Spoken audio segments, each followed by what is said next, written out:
Hello dear students, you are most welcome in SKLGD online education program. So today's lecture electromagnetic induction. ठीक है, this is a lecture of class 10th. तो class 10th में हम लोग एक chapter already पढ़ चुके हैं कि इलेक्ट्रिसिटी, और फिर उसमें हमने पढ़ा हीटिंग इफेक्ट ऑफ इलेक्ट्रिसिटी, उसके बाद मैग्नेटिक इफेक्ट ऑफ इलेक्ट्रिसिटी। तो हम इलेक्ट्रिक मोटर तक अपनी पूरी थ्योरी कंप्लीट कर चुके थे। किस टाइप से इलेक्ट्रिसिटी का यूज़ करके हमने हीटिंग डिवाइस बनाए, जिससे हमें जैसे electric bulb, electric iron, electric toaster, geyser, ये सब बना लिए है ना, यूजफुल। और उसके बाद magnetic effect of electric current से भी यूजफुल डिवाइस बनाई, बहुत यूजफुल डिवाइस इलेक्ट्रिक मोटर। तो ये सब चीज़ थ्योरी चलती रही।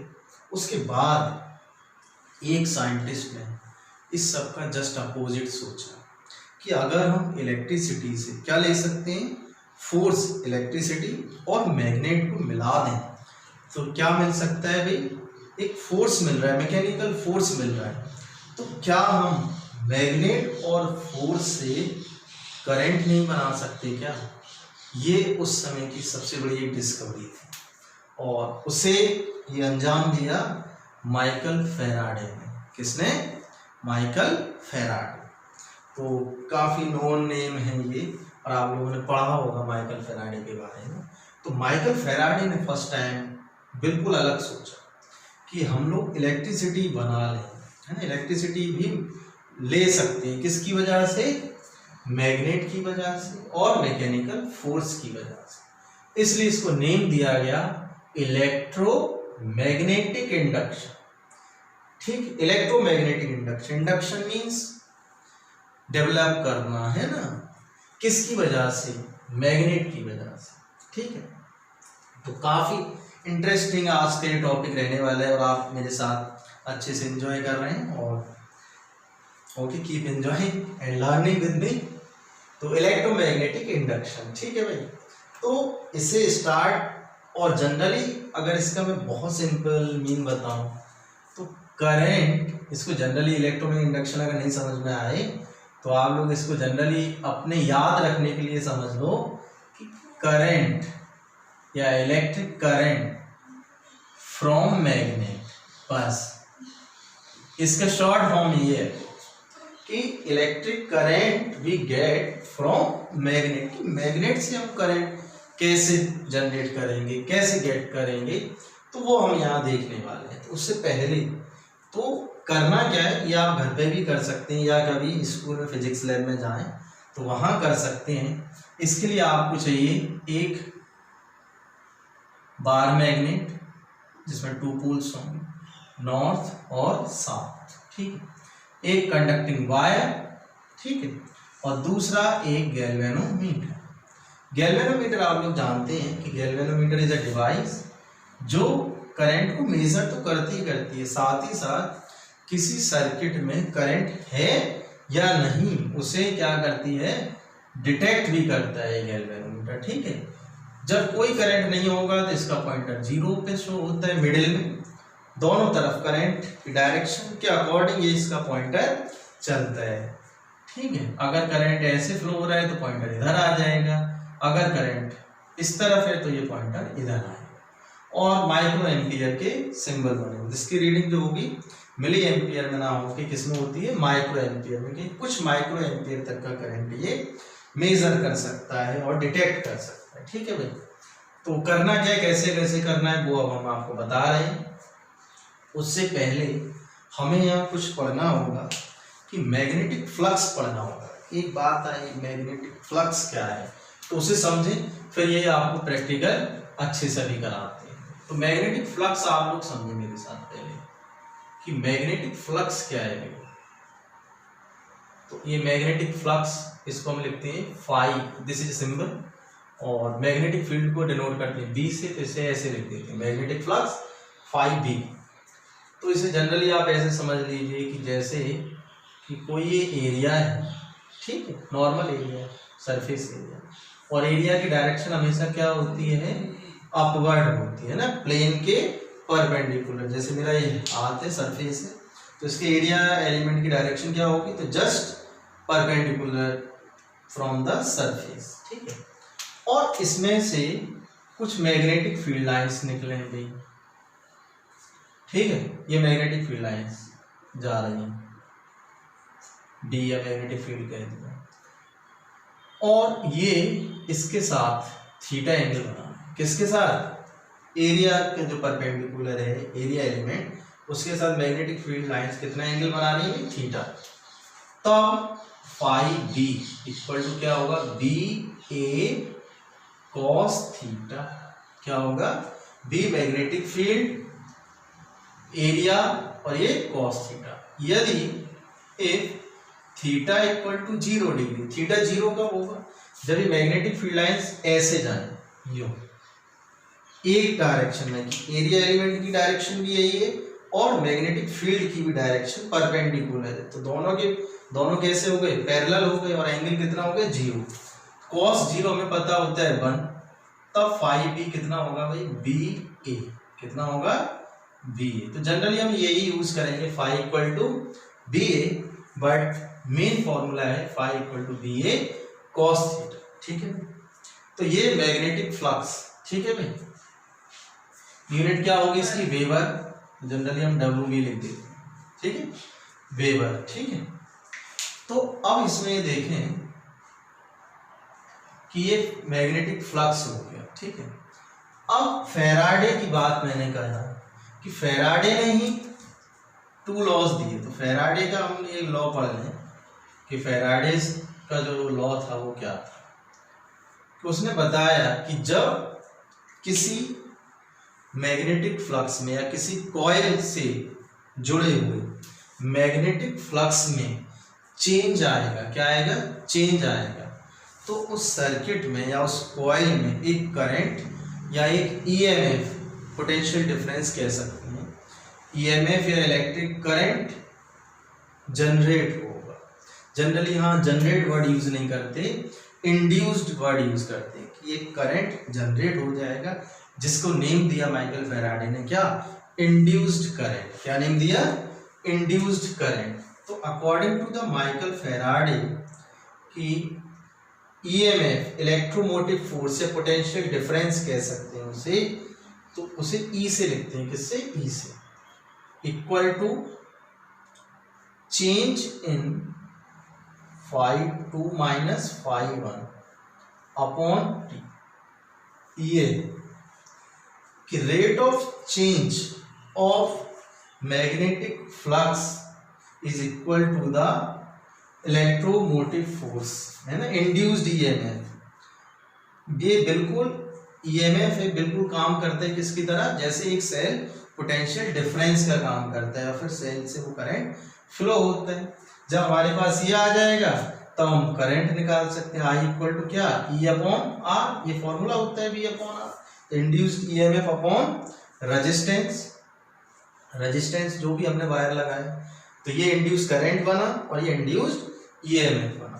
तो चेंज फाई 2 माइनस फाई 1 लिखा है मैंने, कि पहले कुछ इलेक्ट्रिक मैग्नेटिक फ्लक्स होगा, उसके बाद दूसरा कंटिन्यूली क्या हो, चेंजिंग होगा, चेंज हो रहा है, तब एक इलेक्ट्रिक करंट या इंड्यूस करंट फ्लो होता है सर्किट में, ठीक है। अब यहाँ बात आ रही है कि नेगेटिव साइन क्यों लिया है मैंने, तो नेगेटिव साइन ये बता रहा है कि जो इंड्यूस करंट फ्लो हो रहा है सर्किट में वो इस टाइप से होता है कि उसकी डायरेक्शन ये होगी कि जो चेंजेस आ रहे हैं कॉइल में वो हमेशा उसके क्या करेगा, अपोज करेगा। तो अभी आप देखें, समझें कैसे करना है, बस इस फॉर्मूले को लिखा रहने दें और फिर मैं आपको पूरा समझाता हूँ कि ये समझिए मैग्नेटिक फ्लक्स क्या होता है कि किसी एरिया में से, सरफेस एरिया में से क्या निकले, मैग्नेटिक फील्ड लाइन, तब उन दोनों का जो प्रोडक्ट होगा वो क्या बनता है, मैग्नेटिक फ्लक्स फाई बी। और जब मैग्नेटिक फ्लक्स में चेंज आएगा टाइम के साथ तब हमें क्या मिलेगा, ये करंट, और उस करंट को बोलते हैं इंड्यूस्ड करंट, ठीक। तो किस टाइप से आएगा वो हम एक्सपेरिमेंट यहाँ करने वाले हैं, बस वही है इलेक्ट्रोमैग्नेटिक इंडक्शन। तो यहाँ मैं एक कॉइल बना रहा हूँ भाई, नॉर्मल वायर की, ये मैंने एक कॉइल बना दी, ठीक है। दिखाई दे रही होगी, और यहाँ लगा दिया मैंने गैल्वेनोमीटर।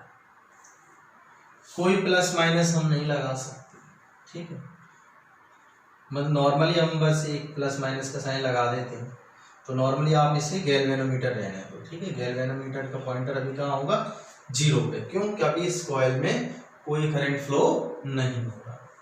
अब इसके पास एक मैग्नेट है भाई, ये एक मैग्नेट हमारे पास रखी है, ठीक है। इसका ये नॉर्थ एंड इधर है और ये साउथ पोल इधर है, ये मैग्नेट। अभी इस मैग्नेट की वेलोसिटी कितना है, 0 है। मैग्नेट मूव नहीं कर रहा। आपको क्या करना है, लैब में भी अगर आप करें तो एक कॉइल है वायर की और गैल्वेनोमीटर अटैच्ड कर दें, ठीक है, और ये एक मैग्नेट ले, बाहर मैग्नेट, दोनों को ऐसे रखें। मैग्नेट की वेलोसिटी अभी 0 है, इस गैल्वेनोमीटर में कोई भी डिफ्लेक्शन नहीं आएगा, ठीक है भाई। क्यों नहीं आ रहा, देखो हमें पता है कि बाहर मैग्नेट से मैग्नेटिक फील्ड लाइंस निकलती हैं और वो कैसे होती हैं, नॉर्थ टू साउथ, यही तो होती है। तो इस तरीके से है ना, ये काटेंगे नहीं, तो मैंने ऐसे बना दी है, लेकिन वो कट नहीं करेंगे, ठीक है। और ये इसके साइन होंगे इस तरीके से, और इधर साइन ये, ठीक है। तो अब आप देखिए, ये सर एरिया हो गया जो अभी आपको बताया था कि ये एरिया, और उसके अंदर से क्या निकले, मैग्नेटिक फील्ड लाइंस निकले बी। तो देखो ये एरिया है कॉइल का, सपोज दैट ये एरिया हो गया, और इसमें से मैग्नेटिक फील्ड लाइंस निकल रही हैं, ठीक है, कंटिन्यूली। तो क्या हो रहा है, कोई चेंज हो रहा है, नहीं हो रहा, क्योंकि कॉइल भी अपनी जगह स्टेशनरी फॉर्म में है और मैग्नेट भी, कि एक टाइम में जितनी मैग्नेटिक फील्ड लाइंस इसमें से निकल रही हैं, तो 2 सेकंड के बाद भी उतनी निकलेंगी, 3 सेकंड के बाद भी उतनी ही निकलेंगी। जबकि ईएमएफ कब आएगा, अकॉर्डिंग टू द फैराडे, जब उसमें चेंज आएगा। यहाँ कोई चेंज नहीं हो रहा टाइम के साथ, तो अभी इसमें कोई भी करंट फ्लो नहीं होगा। हाँ, अगर इस मैग्नेट को हम आगे इसके अंदर ले आए तो क्या होगा कि अभी कुछ मैग्नेटिक लाइंस इसके अंदर जा रही हैं, सरफेस, कॉइल के सरफेस से मैग्नेटिक लाइन कुछ जा रही है, 2 या 4, लेकिन जब इस मैग्नेट को इसके अंदर लाएंगे तो बहुत सारी मैग्नेटिक फील्ड लाइंस इसमें से निकलेंगी। तो क्या जनरेट होगा, फ्लक्स 5। अभी फ्लक्स कितना है, 5 फिर जब इसको पास लाएंगे तो फिर 5 जनरेट होगा। तो क्या होगा, बढ़ेगा फ्लक्स, तो चेंज आ गया ना। पहले मान लो 1 वेबर है, उसके बाद मान लो 5 टाइम्स हो गया, 5 वेबर हो गया, तो चेंजेस कितना हो गया, 4। कितने सेकंड में, 1 सेकंड में। तो ईएमएफ आपको मिलेगा। अब तो हमें कंटिन्यूली क्या कराते रहना है, चेंज। अगर इस कॉइल को हम अंदर ला के फिर से हमने रोक दिया तो फिर से कोई करंट फ्लो नहीं होगा। तो कंटिन्यूली हमें क्या करते रहना है, मोशन देते रहना है। अब बात आती है, जनरली बच्चे कंफ्यूज होते हैं कि मोशन किसको दें, मैग्नेट को या कॉइल को। जिसकी मर्जी हो, किसी एक को हमें मोशन में रखना है, चाहे मैग्नेट को या फिर कॉइल को, क्योंकि दोनों का रिलेटेड मोशन है, ठीक है। कि कोई भी एक जो आपका एक कंपोनेंट है, वो कोई भी एक कंपोनेंट मोशन में होना चाहिए, या तो मैग्नेट या फिर कॉइल। अगर मैग्नेट स्टेशनरी फॉर्म में रखेंगे तो कॉइल आगे पीछे जाएगी, तो कॉइल जब आगे जाएगी तो ज़्यादा मैग्नेटिक फील्ड लाइंस निकलेंगी, दूर आएगी तो कम निकलेंगी। हमें कंटिन्यूली क्या करना है कि मैग्नेटिक फ्लक्स में चेंज लाते रहना है, तभी हमको इंड्यूस्ड ईएमएफ मिलेगा, यानी पोटेंशियल मिलेगा। पोटेंशियल डिफरेंस जब मेंशन हो जाएगा इस कॉइल के एंड्स पर, तो एक करंट फ्लो होता है, उस करंट का नेम है इंड्यूस्ड करंट। और ये पूरी जो फेनोमेना है, इसे हम कहते हैं इलेक्ट्रोमैग्नेटिक इंडक्शन। तो समझ में आ गया इलेक्ट्रोमैग्नेटिक इंडक्शन, कि वी गेट इंड्यूस्ड करंट और induced EMF by relative motion of a coil and magnet, किसी एक का रिलेटिव मोशन। तो this phenomenon is called electromagnetic induction. Clear? तो अब हमने ये तो बता दिया कि करंट तो आएगा भी, अगर ये मोशन स्टार्ट हो जाएगा, अब 0 नहीं रहा, इसकी तरफ आ गया, तो इसके थ्रू एक करंट मिलेगा, ईएमएफ मिलेगा और फिर करंट आएगा। ठीक, अब करंट की डायरेक्शन क्या होगी, तो हमने यहाँ एक साइन लगाया भाई, नेगेटिव साइन लगाया। माइकल फेराडे ने अपने फॉर्मूले में नेगेटिव साइन दिया। तो नेगेटिव साइन बहुत कुछ बता रहा है कि नेगेटिव साइन बता रहा है कि जो करंट फ्लो होगा ना उसकी डायरेक्शन इस आपने जो चेंज करा है, पास लाइन है मैग्नेट, इसको वो क्या करेगा, अपोज करेगा। क्या करेगा, अपोज। देखो कैसे, अभी मैग्नेट का कैसा पोल है, नॉर्थ। जब हम इसको पास लाते हैं तो इस कॉइल में यहां पर भी कैसा पोल बनेगा भाई, नॉर्थ पोल बन जाएगा। कैसा बन जाएगा, नॉर्थ पोल। जब नॉर्थ नॉर्थ पोल आएंगे तो एक दूसरे को क्या करेंगे, अपोज। तो यही बात हो रही है कि जब आप पास ला रहे हैं तो ये कैसा पोल बन जाएगा, नॉर्थ। और नॉर्थ पोल कब बनता है भाई, आपको बता चुके हैं। नॉर्थ पोल कब बनता है, जब करंट कैसे फ्लो, एंटी क्लॉकवाइज। कैसे फ्लो, एंटी क्लॉकवाइज। तो ये कॉइल है, इसमें एंटी क्लॉकवाइज कैसे आएगा, यूं। ये कॉइल मैंने बनाई है तो करंट यूं फ्लो होना चाहिए इस तरीके से।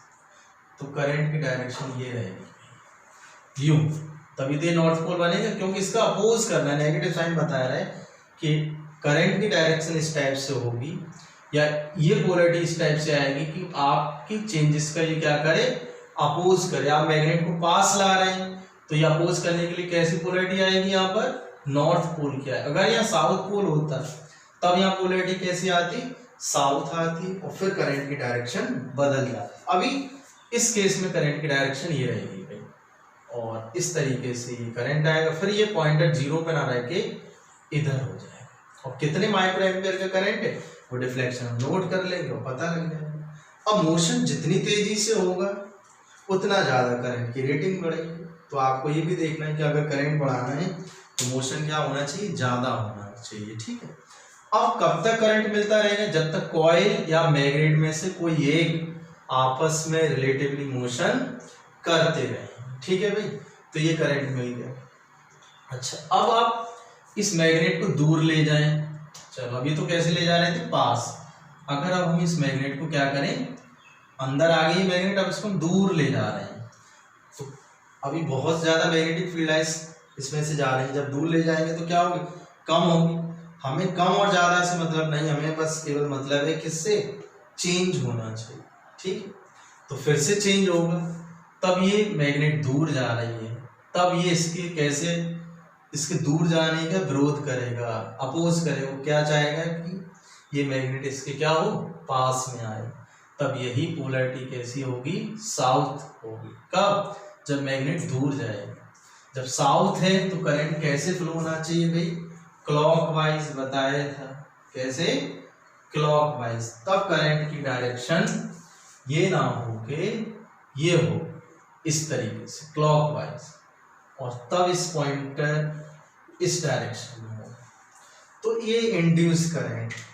अब समझ में आया कि electromagnetic induction is a phenomenon of getting an induced current or induced EMF by motion, by relative motion between coil and magnet।